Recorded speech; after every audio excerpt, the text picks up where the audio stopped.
ইমাম মালিক রাহিমাহুল্লাহ বলছেন, ইমাম শাতিবির বিখ্যাত গ্রন্থ আল ইতিসাম, বিদআতের বিরুদ্ধে এবং বিদআতীদের বিরুদ্ধে যিনি কঠোর ভাষায় বই লিখেছেন, আল ইতিসাম একটা গ্রন্থ।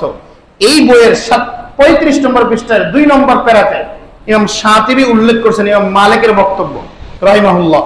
তিনি বলছেন, মান ইবতাদা ফিল ইসলামি বিদআতান, যে ব্যক্তি ধর্মে ইসলামে কোন বিদআত তৈরি করলো, ইয়ারাহা হাসানাতান, অথচ সে সেটাকে মনে করে হাসানা, সে সেটাকে কি মনে করে?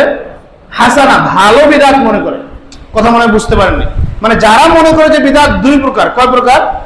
বিদআতে সাইয়্যা, বিদআতে হাসানা, মানে হাসানা বিদআত, ভালো বিদআত, তাদের জন্য ইমাম মালিক বলছেন যে মান ইবতাদা ফিল ইসলামি বিদআতান, যে ব্যক্তি ধর্মে ইসলামে নতুন কোন বিষয় তৈরি করে, নতুন কোন ইবাদত, নতুন কোন বিশ্বাস তৈরি করে, ইয়ারাহা হাসানাতান, আর সে সেটাকে হাসানা মনে করে, হাসানা বিদআত মনে করে, ভালো বিদআত মনে করে, ইমাম মালিক বলছেন ফাকাদ যাইমা আন্না মুহাম্মাদান সাল্লাল্লাহু আলাইহি ওয়াসাল্লাম খানার রিসালাতা, সে ব্যক্তি যেন, সে জাতি যেন বিশ্বাস করলো, সে জাতি যেন এই বিশ্বাস করে, এটা ধারণা করে যে মুহাম্মদ সাল্লাল্লাহু আলাইহি ওয়াসাল্লাম খেয়ানত করেছে। নাউজুবিল্লাহ।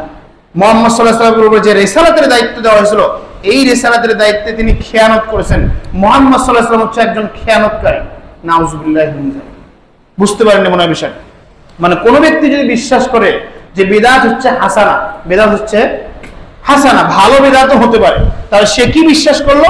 ইমাম মালিক বলছেন সে বিশ্বাস করলো যে মুহাম্মদ সাল্লাল্লাহু আলাইহি ওয়াসাল্লাম আল্লাহর রাসূল, সে হচ্ছে একজন খেয়ানতকারী। তার উপরে যে রিসালাতের দায়িত্ব দেওয়া হয়েছিল, কোরআন এবং সুন্নাহর যে দায়িত্ব দেওয়া হয়েছিল জাতির সামনে পৌঁছায় দেওয়ার জন্য, এই দায়িত্বে তিনি খেয়ানত করেছেন।